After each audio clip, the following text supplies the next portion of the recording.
Welcome, preliminary ghosts, antemortem spirits, and preparatory haunts, to the I'm a Haunt podcast. This episode is called Walking with a Dead Man Over My Shoulder. I am your host, the Nothingmuse.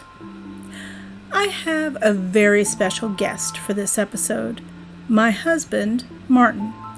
And while we share a lot in common, ghosts really aren't anywhere near the top of that list. That doesn't stop him from being supportive and encouraging, which is greatly appreciated by someone like me who doubts herself every step of the way. He is my sounding board, listening to my ideas, and even offering up ones of his own, like this episode's topic. So, welcome to the I'm a Haunt podcast, Screwjay. Hello. All right, so the topic of this episode is the ubiquity of ghosts in all countries and cultures, despite the differences in all other beliefs surrounding death, which tend to lean more towards cultural, spiritual, or familial. From the treatment of the body and funerary traditions to burial traditions and the methods of honoring the dead, the differences between cultures, religions, and even families are significant, but all of us have one thing in common: the unrestful spirit or ghost. So your initial thoughts on this concept? Well, it's an interesting, it's an interesting phenomenon, and there's a short answer to it that makes a lot of sense when you bring it up, and then there's the longer answer that kind of goes into how we view ghost versus spirit. The short answer really comes down to if you're building a afterlife, like if you were planning out an afterlife, the first thing that makes sense is, well, clearly we're building an afterlife for ourselves. Like this is how we're going to function in the afterworld. So then that immediately just starts following, okay, well, we're humanoids, so somehow, some way, shape, or form, we've got a function over there in the whatever afterlife you're looking at, depending on whatever religion you're looking at, with whatever mythology. They all still have some separation of other side versus this side, which then breaks down into, okay, well, what happens if you have people who had unhappy lives or whatnot? And that's where you start getting into the funness of ghosts in all their shapes and forms, which ultimately just breaks down to, is there something that tethers you to this world, good, bad, or indifferent? Well, it wouldn't be indifferent, but good or bad. And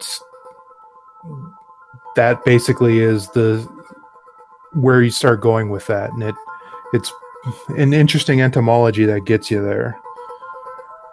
So I know that you did do some digging into the etymology of the word. I believe you looked up the word ghost. Is that what you looked up? Oh yeah, I went down a rabbit hole. So yeah, first, I'm not an expert in any way, shape, or form. This is just, I just happen to be, I guess, a fan of mythology, for lack of a better word. It was something I used to enjoy doing when I was younger, and it's something that every once in a while is fun to get into, and I enjoy sometimes etymology. Don't ever ask me to spell it. I got you covered on that. Yeah, of how we get from one word to another. So the word ghost, as we say it now, Ghost,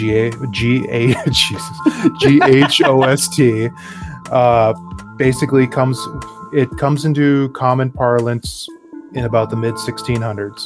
That's when you're getting into Old English. That's when you're actually getting it.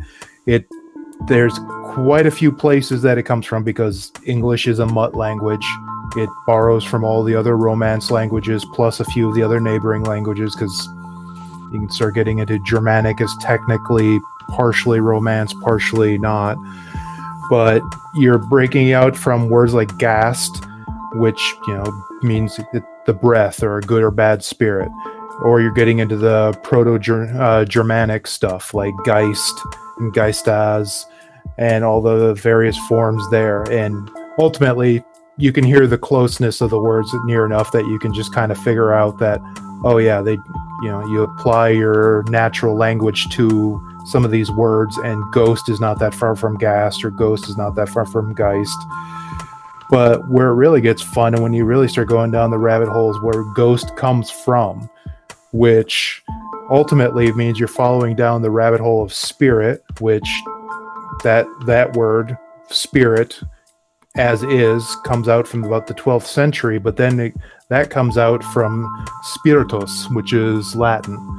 And now we're into the fun part, because for spiritus it means breathing, the breath, or the, at least for as far as the supernatural terms go, the non-supernatural stuff that's carried through always. Saying a kid is vigorous or whatnot means they're energetic or whatnot, which is interesting in of itself. But we went from spiritus, which was symbolized by the spirit of someone, was due to their breathing. That was due to physical manifestations of things. It ultimately did mean the spirit or the soul, but it differentiates itself a bit when you get to ghost. Ghost implies, based off of what it is, that it is tethered to our world in some way, shape, or form, or interacts with, whereas spirit, when it's applied to humans anyway, really means more of whatever other world there is, something on the other side. So spirit becomes ghost when you cross over, interact back with the human world, and basically come back the way you're not supposed to. I have to interject here only briefly to acknowledge that there is a cat in the background. She's adding to the ambiance. It's our cat, Harley. I can hear her meowing somewhere in the distance. So. Yeah, she came downstairs to yell at me. Yeah, so if that gets picked up, she's just adding to the ambiance in the conversation. Okay, so this is interesting, because I haven't gotten that far into the history of the words ghost and spirit. I do have, I'm literally looking at it right now, I do have some articles printed out on it for another episode.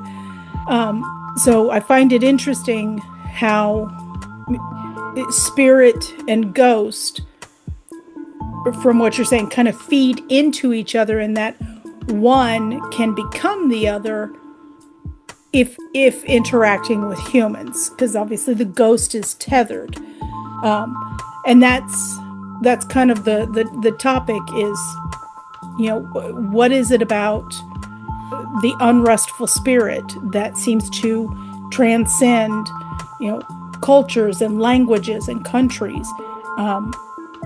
What is it about us as humans, I guess, that I don't know if we manifest or if we want to see these ghosts. But to me, it seems like most instances of ghosts are, they have unfinished business. They have something that they still need to complete here on Earth, so to speak, before they can transcend. So, what's going on there that we all have that? Well, I think some of it goes to just the nature of humanity, that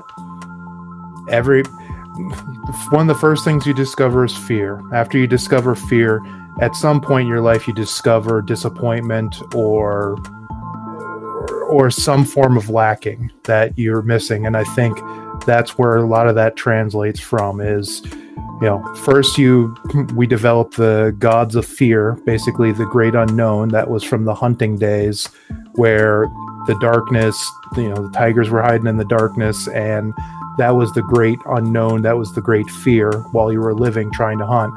But once you actually kind of settled down a little bit, probably got into agriculture and whatnot, and started putting together a civilization, well, you discovered just general unhappiness, general things left undone that you wish you could have gotten done. And I think that's a commonality that if you've lived a life at all, and you weren't born completely with a silver spoon in your mouth, at some point in your life you've been unhappy. You've been like, I wish I could have gotten something done. Or this cat who wanders around me just saying, please love me. I've never been loved at all. But I think it just comes from a commonality that everyone can share, and it just sort of permeates who we are, that we're not happy all the time. We're not built to be happy all the time. There are periods of time that we are unhappy. Depending on how you look at life, I look at it as life is a ocean of pain where you're trying to find islands of joy in it. You're gonna suffer from unhappy times for parts of it, which makes the joy that much greater when you find it. But when you're thinking about what an afterlife would look like, a lot of it's got to start with, all right, well, what happens to all, you went to the other world, but what happens to all the really unhappy people, or the people who are miserable or angry when they died? Wouldn't it make sense that they came back? And whether you believe in ghosts or not, it makes a lot of sense okay, well, if they're unhappy or they're angry, then they clearly would want to manifest, or in some way, shape, or form deal with whatever it was that keeps them tethered. So then you start getting into some of the fun things, like poltergeists and all that jazz, where you start getting into the commonality of the language.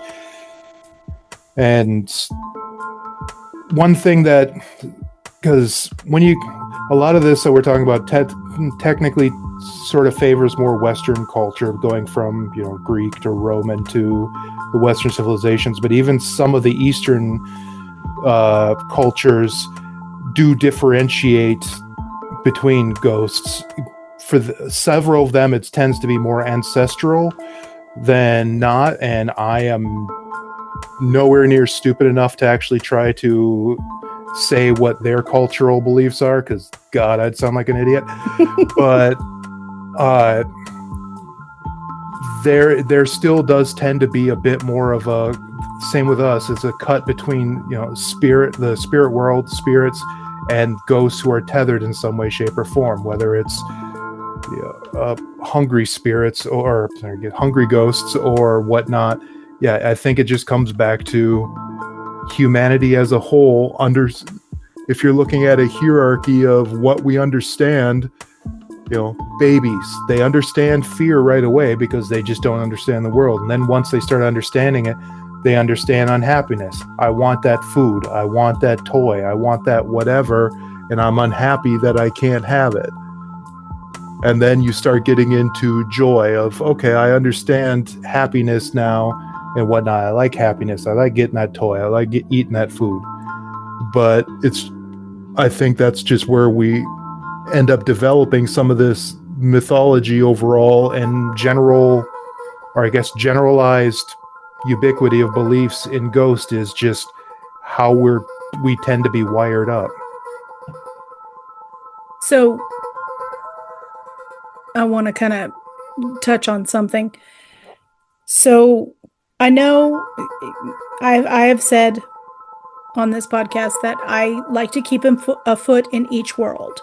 I want to believe, but I'm also very skeptical. Because I know you as well as I do, I know that you lean more skeptical, non-believer. So my query for you is, do you think that given the energy around like an unrestful spirit or ghost, the ones that seem to be trapped in a cycle, visible or at least somewhat sensible to humans, do you think that these are created by the person when they were alive, And so this is now that energy of, not being happy, not being fulfilled, having some unfinished business. Or do you think they are manifested by a living person who is unhappy, unfulfilled, has unfinished business? I'm going to postulate that majority are probably from the living. But it's not. So my general thoughts really on, mythology, extra energy, however you want to look at it, tends to be more of the, I don't even know how you would put it, I guess agnostic. I tend to be skeptical by default, but I also am not resistant to the idea. It's just more of a, if it doesn't occur in my line of sight, it doesn't matter really to me whether it exists or not. Maybe there's an afterlife. I'll find out when I get to the other side, but before that point, it doesn't tend to get my way. It doesn't, if it's not something that interacts with me, I'm not really paying it that much mind. So for something like that, there is an interesting thought there, and this goes more into the science, which I do not have the means for, but there is a certain point to, we're basically giant electrical fields, and different emotions of different energy levels can register differently in the way, like if you see brains, there are science where you can see brain scans of people that have different emotions and it lights up different parts of the brain. So is it possible that if someone dies strong enough with that is feeling a strong enough emotion, that electrical field could implant itself in something that naturally could just absorb electrical fields? That would be interesting to find out. That obviously, that'd be one hell of an experiment, because it would be one it would be definitely a who feels like feeling enough rage and then getting killed to find out if you leave an electrical field behind. But and this has corollaries too. There is someone would have to fact check me, but I believe there is a bar or something in Russia near a nuclear testing site where there is actually a quasi-religion that believes, that if they are nuclear irradiated, it affects their spirit or something like that. Like, they have a belief in how their electrical fields actually interact with it. I'd have to go back and find that because I haven't read about it in a while. But the concept of us having electrical fields, I think, is one of the few things that bridges both the mythology as well as the science. Because, when you see things about ghost hunters and whatnot, what are they primarily tracking against? Either EM fields or temperature fluctuations, which, once again, that's just one of the four, forces of the universe. So I think, to me, the majority of it, just sort of like the majority of psychics and whatnot, are, not real. I think it's just, people wanting something more in life. But if someone, I don't think it's entirely impossible for someone to implant some of their effectively psychic field when they die. Now, what that would look like, I don't know. Could it be as simple as, it just happens to distort something around it? Maybe it doesn't generate a ghost or anything like that, but it just warps something. That could be possible. We generate, I think our brain alone generates, I'd have to look at that up, but we generate some small amount of wattage just for how we interact with our brain. So there's nothing that says some of that could not end up in some kind of place where, that kind of electricalness. Oh, what am I trying to say? Somewhere where electricity could actually just be maintained, where the electrons could actually, flow. That, I think that is a possibility, but whether that equates to a ghost, I don't know. That's hard to say. And ultimately, like I said, I think a lot of it comes down to sadness of the living versus, uh, how much is actually real. Because you tend to find also that cultures that generally are happier have overall less ghost sightings. Now, does that mean that does that mean that other cultures just sort of get over it more and so they have less reason for it, or does that mean they just generally would see less ghosts? 6 of one, half dozen of the other. It's hard to say. So now I do I'm going to kind of put you on the spot a little here. But, so you and I have very different backgrounds. And just for the listeners, I am from Southern Louisiana, raised in Southern Texas. My mother and father are bog standard white European people. And they were both very young when I was born. We didn't have a whole lot of money. There were good years and bad years. But on the whole, we were lower middle class. Middle class is pushing it, but anyway. And Martin, on the other hand, is from the north. He was born in New York, yes. Mm-hmm. Raised in Minnesota. His mother is German, from Germany. His father... Who's your father's background? He was born in northern Minnesota as well. Okay. So bog standard European white dude for the most part. And Martin's parents were older when he was born, and they enjoyed middle class to upper-ish. So we have different backgrounds and different families, ethnicity,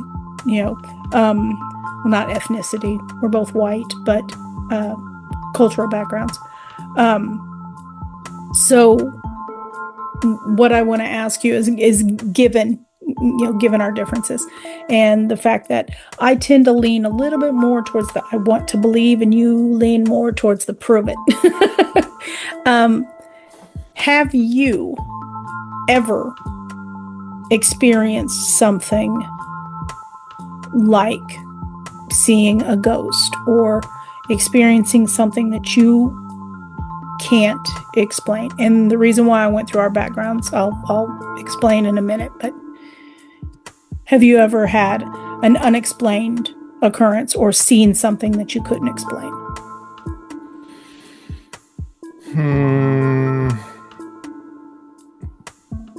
Nothing that's jumping out in memory. I'm sure when I was younger, something was unexplainable or scary, but there's nothing strongly in my memory that falls into that now. Okay. So I explained our differences in background because we are discussing, and you just kind of mentioned this, the idea that, if you have a culture that's happy, that doesn't, it's not necessarily going to translate into the unrestful spirit, because these are people who lead lives that are very fulfilling. And so, yeah, I find it, I wanted to see, given what I know of your family and their experience, and given my family and our experience, if that kind of fed into, not meaning that your statements were based in this, but if that kind of, I guess not fed into, but if that backed up what you were saying. And yeah, granted, our our backgrounds are different, but not so much so that we're talking about East versus West. It's North versus South, but it's still America, and it's still, white people in America. Because I have had things happen that I don't, I couldn't explain, and I have seen things that it was hard for me to understand. And given what you know about me, you probably don't find that, given the topic at hand, you probably don't find that to be so far-fetched from what you've mentioned.